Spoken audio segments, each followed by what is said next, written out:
La Haute Cour de justice s'active pour accueillir les premiers procès. Ses membres renforcent leurs connaissances sur les procédures qui entourent les procès. Au Burkina Faso, les procès s'ouvriront en principe bientôt devant la Haute Cour de justice. Les membres de l'instance se préparent. Ils bénéficient d'une formation ce jour sur les procédures qui entourent les procès. Roger Bembamba, Maïmouna Traoré pour les précisions. Les membres de la Haute Cour de justice, ils ont compétence à connaître des actes commis par le chef de l'État et les membres du gouvernement. De nombreux dossiers seront bientôt sur leur table avec les procès tant attendus des membres du gouvernement déchu. Nous ne pouvons pas enjamber les cadavres de nos fils, de nos filles, pour parler de développement de ce pays, pour parler de cohésion sociale. Il faut faire la lumière sur ces actes-là. Ceux qui ont tiré sur nos fils et nos filles, ceux qui ont donné l'ordre de tirer sur eux, doivent répondre devant l'histoire. Les Burkinabés ont donc le regard tourné vers eux, ils en sont conscients et se préparent. Nous avons eu l'occasion de dire, à l'occasion de notre installation le 4 mars, que nous devons dire le droit dans toute sa rigueur. Dans toute sa rigueur, sans pression, ni économique, ni financière, ni de quelque nature que ce soit. Être stoïque et puis dire le droit au nom du peuple, pour la paix sociale, pour la cohésion sociale. Cette formation porte sur le rôle des 3 organes de la Haute Cour de justice, la Chambre de jugement, le parquet et la commission d'instruction. Le réseau national de lutte anti-corruption annonce les 11e journées nationales du refus de la corruption du 1er au 9 décembre prochain. C'est Bobo Dioulasso qui accueille l'événement organisé conjointement avec le PNUD et les associations de lutte contre la corruption. La nécessité du contrôle populaire de la gestion de la chose publique, c'est le thème de ces 11e journées dont les activités ont démarré depuis le 27 novembre. Maïmouna Traoré pour les précisions. La 11e édition des Journées du refus de la corruption met l'accent sur le contrôle populaire de la gestion de la chose publique. Une nécessité selon le RENLAC car il incombe aux citoyens de s'engager dans la lutte contre l'impunité et de dénoncer tout acte et fait de corruption. Toutes les couches socio-professionnelles seront donc associées à cette célébration. Nous pensons que la chose publique sera bien gérée lorsque la conscience des populations va s'élever et qu'elle va s'impliquer à faire en sorte que, en termes, j'allais dire, de contrôle, elle puisse contrôler donc cette gestion de la chose publique. Le programme des journées prévoit des conférences publiques sur les thèmes, des théâtres forums, des projections débats, ainsi que des jeux radiophoniques et des émissions en langue nationale et en français. Les activités de sensibilisation et de promotion des valeurs telles que l'intégrité vont ponctuer les journées nationales de refus de la corruption 2016.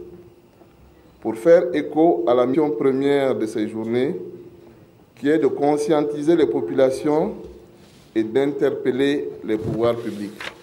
Ces journées nationales de refus de la corruption serviront également de lieu d'échange et de réflexion sur l'application de la loi anticorruption. Les 11e journées du refus de la corruption se tiennent dans un contexte marqué par l'affaire des tablettes remises aux députés, la publication des résultats de l'audit de la transition et les enquêtes parlementaires sur le foncier et le secteur des mines.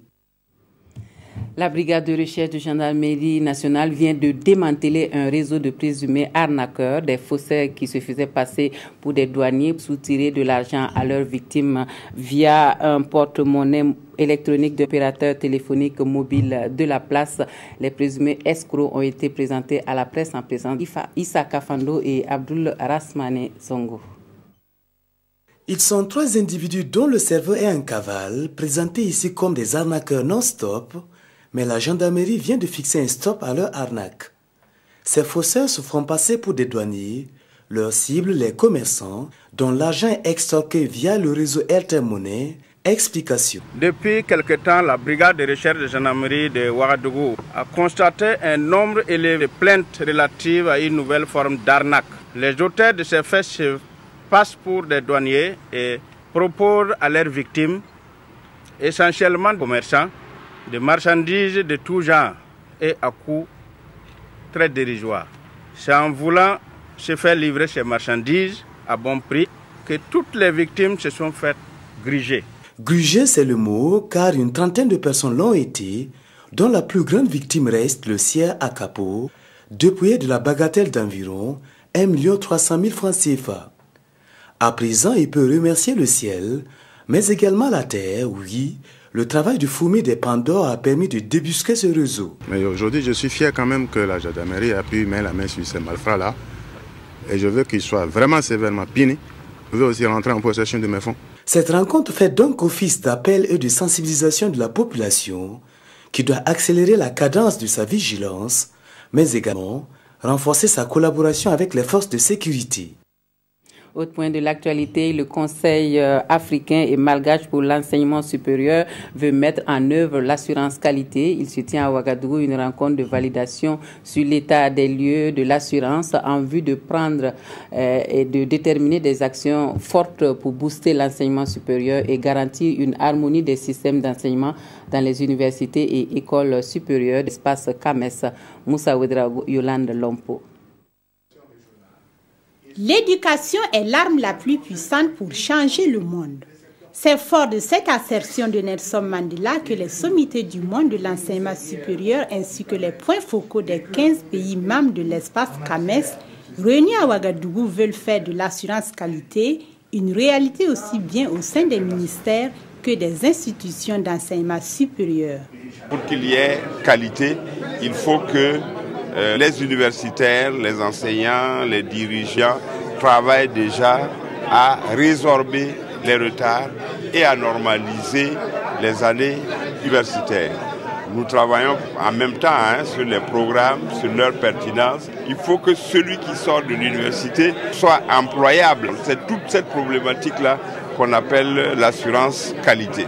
Cette rencontre internationale intervient après la signature le 8 mars dernier à Paris d'une convention entre le CAMES et l'UNESCO pour la réalisation d'actions concrètes en phase avec le programme Assurance Qualité du CAMES. Nous allons ensemble définir les règles et définir comment on peut dérouler ces règles pour que nous ayons les mêmes éléments de mesure et que nous puissions avancer ensemble de manière qualitative vers le haut. À l'occasion, des personnalités scientifiques, politiques ou administratives ayant œuvré au rayonnement de l'enseignement supérieur et de la recherche ont été élevés au rang d'officiers ou de chevaliers dans l'ordre international des palmes académiques du Conseil africain et malgache pour l'enseignement supérieur. Le chapitre sécurité alimentaire, le plan de réponse et de soutien aux populations vulnérables de 2017 en cours de diffusion au département en charge de l'agriculture. Objectif du plan, assurer la sécurité alimentaire durable au Burkina Faso. La contribution des partenaires a été saluée à la rencontre qui s'est tenue à Ouagadougou. Yacouba Gabene, Zoubaviel, David Dabiri. Ces partenaires au développement réfléchissent sur les stratégies en vue de mieux soutenir les populations vulnérables en 2017. Il s'agira également d'identifier au cours de cet atelier un mécanisme pour résoudre les crises alimentaires au Burkina Faso.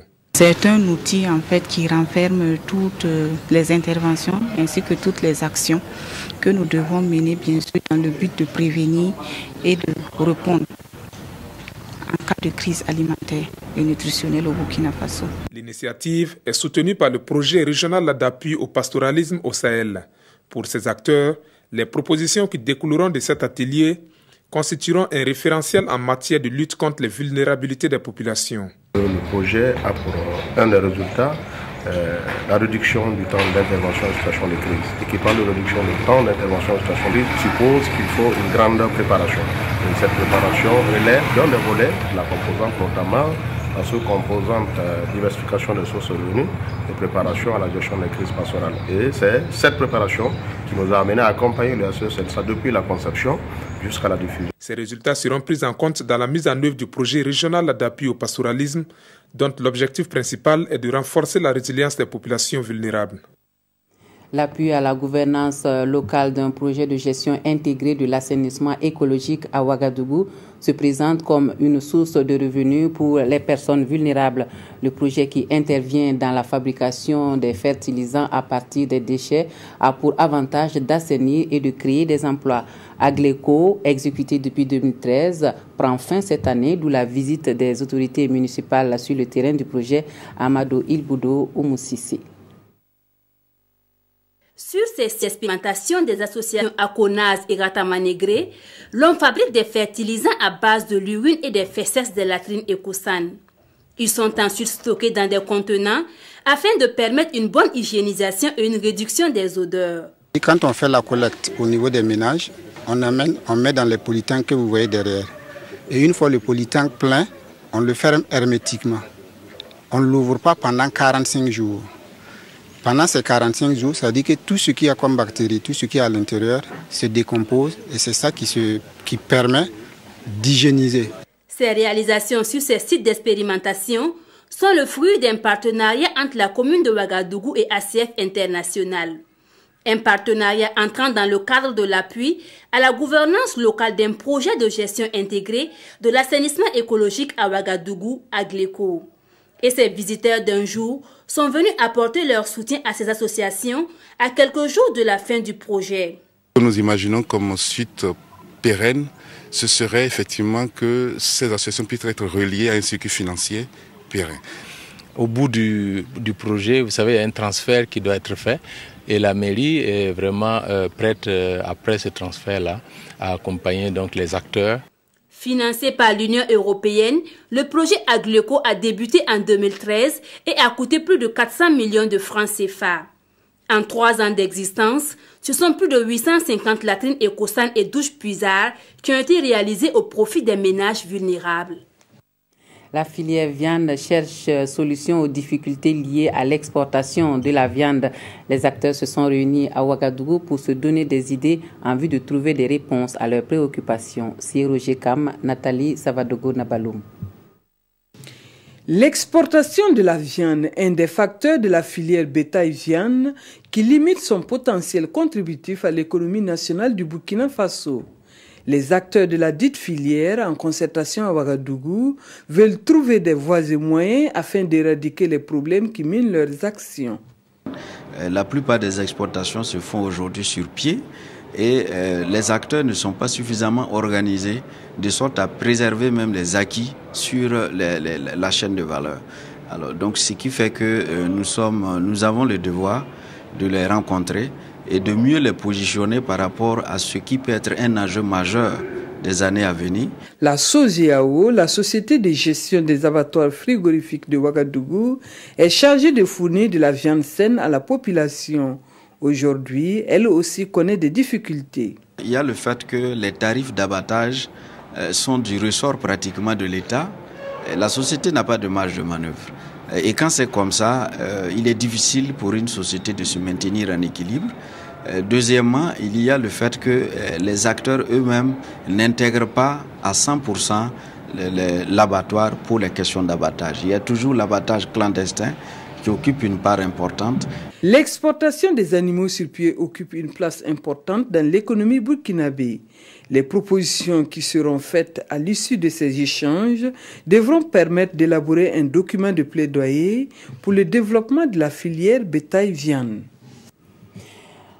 Un mot de culture à présent avec l'installation ce mercredi des membres du comité national d'élaboration du 2e rapport périodique quadriennal de la Convention 2005 de l'UNESCO sur l'expression de la diversité culturelle. Le rapport qui est attendu pour fin avril 2017 est relatif à la mise en œuvre de la Convention. Le comité est constitué d'une 20aine de personnes que nous présentent ici Mathias Drabo et Kadi Sanogo. Voici les membres du comité national d'élaboration du rapport périodique quadriennal du Burkina Faso sur la Convention de 2005 de l'UNESCO.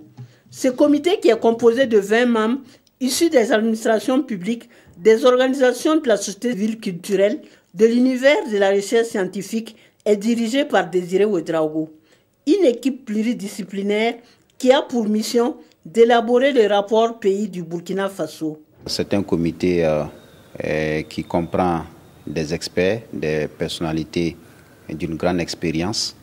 Et le rapport qui nous sera fourni après au moins 4 mois de travaux intenses nous permettra d'évaluer la contribution du Burkina Faso dans la mise en œuvre de la Convention 2005. La mise en œuvre de la Convention sur la protection et la promotion de la diversité des expressions culturelles bénéficie du soutien de l'UNESCO. L'UNESCO accompagne le Burkina Faso dans l'élaboration de ce deuxième rapport périodique dans le cadre donc du projet Renforcer les libertés fondamentales pour la promotion de la diversité des expressions culturelles financé par la coopération suédoise. Ce deuxième rapport périodique permettra à notre pays d'honorer les engagements vis-à-vis de la Convention de 2005 et de mener des réflexions profondes sur les politiques publiques en vue d'une contribution forte à l'amélioration des conditions de vie des populations. En sport, les étalons locaux n'iront pas en finale du tournoi de l'UEMOA qui se joue à Lomé. Les hommes de Drissa Traoré d'Issaboter n'ont pu mieux faire qu'un match nul de 0 but partout face aux écuries du Bénin lors de leur 3e match des phases de poule. Un résultat insuffisant donc puisque dans l'autre match du groupe, le Sénégal a écrasé la Guinée-Bissau sur le score de 5 buts à 0. Nous suivons nos envoyés spéciaux Paul David Bambara et Jean-Modeste Ouedraogo. L'aventure s'arrête là pour Saboteur et ses hommes à la 7e édition du tournoi de l'intégration de l'UEMOA. Classé 2e du groupe B avant ce match, les étalons locaux avaient pour mission de battre le Bénin et espérer une défaite ou un match nul du Sénégal pour ce ici final. Les champions en titre ont eu les pieds carrés face aux écuries du Bénin. Dominés à la première mi-temps par les Béninois, les Burkinabés sont restés sans réaction jusqu'à la pause. Au retour des vestiaires, Drissa Traoré d'Issaboter donne un coup de jeune à son équipe. Razak Bené, entré en jeu, est l'auteur de ce geste parfait, mais sa frappe touche le montant gauche du portier béninois. Score final 0-0. Les quotidiens burkinabés, eux, se sont intéressés à l'élection présidentielle en Gambie et à l'arrestation des 2 présumés arnaqueurs qui se faisaient passer pour des douaniers. Et c'est Touboum Evelyne Dabiré qui a lu les journaux pour nous. Les journaux affichent à la une l'arrestation de 2 présumés escrocs de numéraire par la gendarmerie de Ouagadougou. Ces présumés escrocs que sont Issa Ouedraogo et Mahmoud Ouedraogo donnaient des vertiges à certains commerçants, souligne Le Pays. Les auteurs de ces faits se faisaient passer pour des douaniers qui arnaquaient principalement, via Airtel Money, des commerçants férus d'affaires louches, écrit aujourd'hui au Faso. L'observateur Palga explique leur mode opératoire. L'un contacte ses futures victimes et leur propose la livraison de prétendues marchandises saisies par la douane et sur le point d'être vendues à vil prix. Et lorsque la victime mord à l'appât, l'engrenage se poursuit, envoie des sommes demandées par Airtel Money et, au final, le dépouillement de la victime. Mais ces faux douaniers sont désormais dans les mailles de la gendarmerie, annonce aujourd'hui au Faso. Le bilan de cette escroquerie est à lire dans les colonnes du journal Le Quotidien. Hors du Burkina, la présidentielle en Gambie a intéressé les quotidiens qui ont analysé le mode de scrutin dans ce pays. Les Gambiens votent avec des billes, informe Citoyen. Notre temps explique le processus. Il s'agit de l'utilisation de 3 bidons aux couleurs des 3 candidats équipés d'un tube dans lequel l'électeur introduit sa bille. À l'intérieur, une sonnette de vélo émet un drink quand la bille tombe et le vote est ainsi valide. Un système atypique, bidon et ancien, selon le journal Notre Temps, mais qualifié de meilleur du monde par le président de la CENI gambien. Celui-ci souligne dans Citoyen que lors de l'élection de 2012, seulement 2 votes avaient été invalidés. Les 2 électeurs avaient placé leurs billes sur et non dans le baril de vote. Et un excellent après-midi à tous et à toutes.